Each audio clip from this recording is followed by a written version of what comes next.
नमस्कार दोस्तों, स्वागत है आप सभी का सुपर आज पर। इन रीसेंट डेवलपमेंट इंडिया और यूके के बीच में एनएसए लेवल की टॉक्स को कंक्लूड किया गया है, जिसमें कि भारत के एनएसए श्री अजीत डोवाल जी के द्वारा यूके को एक तरीके से चेतावनी दी गई है कि आप लोग जो हैं यूके में जो भी एंटी इंडिया एक्टिविटीज चल रही हैं, सबसे पहले तो उनको बंद कीजिए। और साथ ही में इन्होंने दो बड़े इंपॉर्टेंट मुद्दों को उठाया है, जहां जैसा कि आप यहां पे देख पाएंगे, इकोनॉमिक टाइम्स की एक खबर है। इन्होंने जो पहला मुद्दा यहां पे रेस किया है that is regarding the Sikh radicalisation, and दूसरा मुद्दा जिसके बारे में इन्होंने बातचीत करी है वो है पाकिस्तानी बेस्ड एक्सट्रीमिस्ट, जो कि बेसिकली एंटी इंडिया प्रोपेगेंडा को यूके में फैला रही हैं। इनफैक्ट इस मीटिंग में एनएसए की जो मुलाकात हुई है वो यूके के एनएसए के साथ तो हुई ही है, और वहां पर उसी मीटिंग में यूके के पीएम ऋषि सुनक के साथ भी इनकी मुलाकात हुई है। तो जानेंगे पूरी कहानी बेसिकली क्या है, कौन से मुद्दे हैं जो कि इंडिया के द्वारा उठाए गए हैं,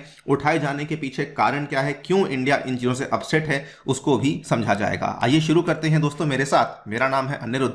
यदि आप लोग इस लेक्चर की पीडीएफ को डाउनलोड करना चाहते हैं तो यहां पर दिए गए टेलीग्राम चैनल के माध्यम से आप लोग ऐसा कर सकते हैं। ऑल्सो बताना चाहूंगा कि पॉपुलर डिमांड के चलते हमने 2023 के अभ्यर्थियों के लिए यूपीएससी करंट अफेयर्स का क्रैश कोर्स है उसको लॉन्च कर दिया है। इसमें अगर आपने अभी तक हिस्सा नहीं लिया है तो आप इसमें जाके एनरोल कर सकते हैं। इसका लिंक नीचे डिस्क्रिप्शन में और पिंड कॉमेंट में आपको दे दिया गया है। फिलहाल इसका जो प्राइस है दैट इज ओनली 1189। तो don't wait and just go to the textbook app and purchase this course in a very affordable amount. All right, so Ajit Doval ji के द्वारा बेसिकली एजेंडा में दो बातों को उठाया गया है। बिफोर आई मूव फॉरवर्ड, पहले ही आपको बता दूं कि जो भी एनएसए लेवल की टॉक्स होती हैं ये बहुत ज्यादा सीक्रेटिव टॉक्स होती हैं। दोनों ही देशों के द्वारा जो ये बातचीत होती है, इसका जो एजेंडा होता है इसको पब्लिकली रिलीज नहीं किया जाता। लेकिन कुछ सोर्सेज के अनुसार बताया गया है कि इंडिया के द्वारा कुल मिला के दो बड़े मुद्दे हैं जिनको कि रेस किया गया है। पहला मुद्दा जिसकी बात कर रहे हैं that is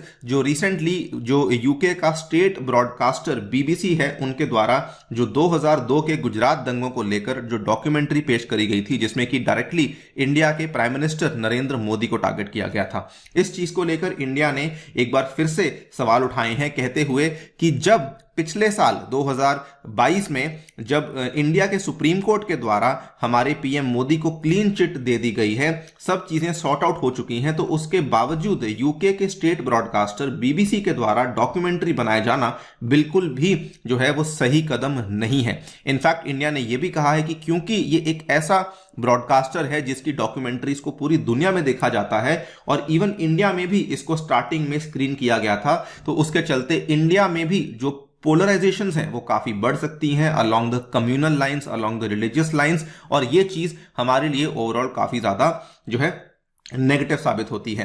even though UK ने इस मुद्दे को बहुत ज्यादा शांत करवाने की कोशिश करी। जिस दिन ये बीबीसी डॉक्यूमेंट्री सामने आई थी, यूके के पीएम ऋषि सुनक ने इस मुद्दे को शांत करवाने की कोशिश करी, लेकिन इंडिया का ये मानना है कि सब कुछ करने के बावजूद भी जो आपकी डॉक्यूमेंट्री बाहर आ गई है तो वो कहीं ना कहीं इंडिया की सोवरेनिटी और इंटेग्रिटी को सीधा सीधा अंडरमाइन करती है।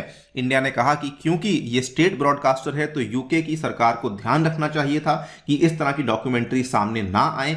स्पेशली अगर आप हमारे साथ संबंधों को बेहतर करना चाहते हैं तो डेफिनेटली इस तरह की जो कंट्रोवर्शियल डॉक्यूमेंट्रीज हैं उनको आपको सामने नहीं लाना चाहिए था। दूसरा मुद्दा जो कि इंडिया ने यहां पे रेस किया है वो ये है कि despite various efforts, even though Indian government काफी लंबे टाइम से यूके के साथ ऑफिशियली डील करती आई है कि आपको खालिस्तानियों को और जो एंटी इंडिया पाकिस्तानीज हैं उनको शेल्टर नहीं देना है, उन सब के बावजूद UK is becoming the hotbed of Khalistan movement and Pakistan sponsored movement to keep the Kashmir issue alive. आप यहां पे देख पाएंगे इस चीज को लेकर इंडिया जो है वो काफी अपसेट है। इंडिया ने कहा कि इवन दो हमने सिख सेपरेटिज्म का जो मुद्दा है उसको हाईएस्ट इंटेलिजेंस लेवल्स के माध्यम से भी उठाने की प्रयास करी, लेकिन the UK government has done very little to stop the funding of so called Khalistani terrorism via radical gurdwaras in Britain. इसको लेकर बहुत सारे आर्टिकल्स हैं, आप चाहें तो जाकर देख सकते हैं। In fact last to last year की बात है, दिसंबर में एक बहुत ही बढ़िया आर्टिकल सामने आया था जिसमें कि बताया गया है कि कई सारे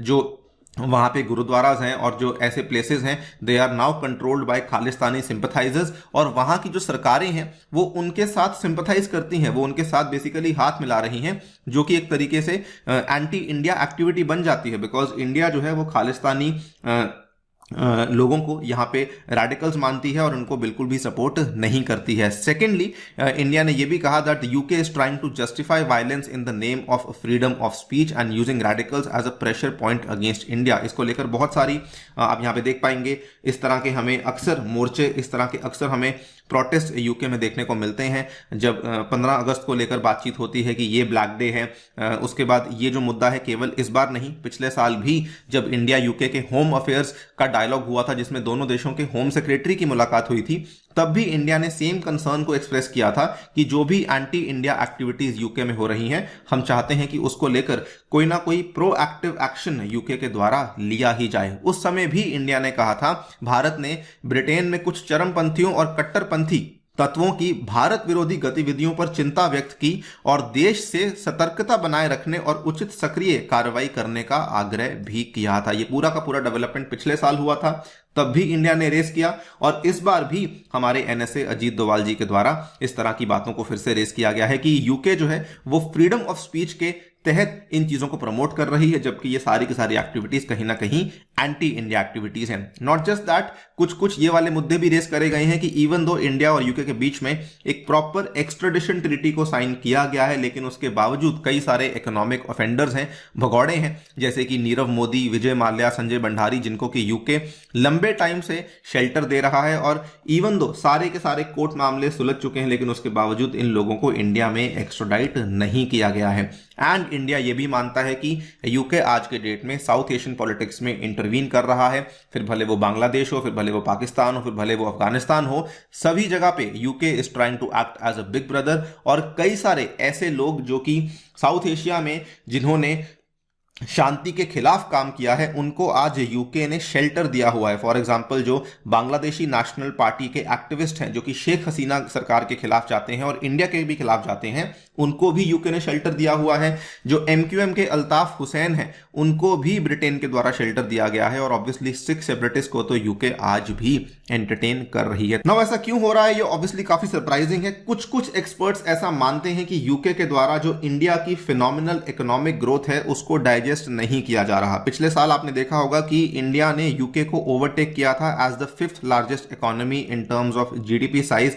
ये पिछले साल की खबर है। और बल्कि आईएमएफ ने इस चीज को भी यहां पे एक्सपोज किया है कि G7 की इकोनॉमीज में सबसे वीकेस्ट परफॉर्मिंग इकोनॉमी जो है वो यूके की इकोनॉमी है। तो this might be one reason जिसके चलते यूके जो है वो आज की डेट में बेसिकली इंडिया से काफी नाखुश चल रहा है और इसीलिए इस तरह की एक्टिविटीज को अभी भी सपोर्ट किया जा रहा है। बाकी आप लोग क्या सोचते हैं डेफिनेटली बताइए हमें कमेंट सेक्शन में। जाने से पहले दोस्तों बताना चाहूंगा, टेक्स्ट बुक आपके लिए लाया है सुपर कोचिंग, जिसमें कि आप लोग अपने घर बैठ के यूपीएससी तैयारी को कर सकते हैं, जिसमें आपको जीएस एवं ऑप्शनल एवं सीसैट सभी तरह के कोर्सेज अवेलेबल होते हैं मात्र 30,000 रुपीज में, प्रोवाइडेड आप मेरा कोड अनिरुद्ध यूज करते हैं। इसमें आपको हर तरह के कोर्सेज अवेलेबल होंगे अकॉर्डिंगली जो भी यूपीएससी की प्रिपरेशन के रिक्वायर्ड होते हैं, और साथ में मेरे द्वारा बनाए हुए जो कोर्सेज हैं वो भी अवेलेबल करवाए जाएंगे। Thank you so much for listening, stay tuned and stay safe.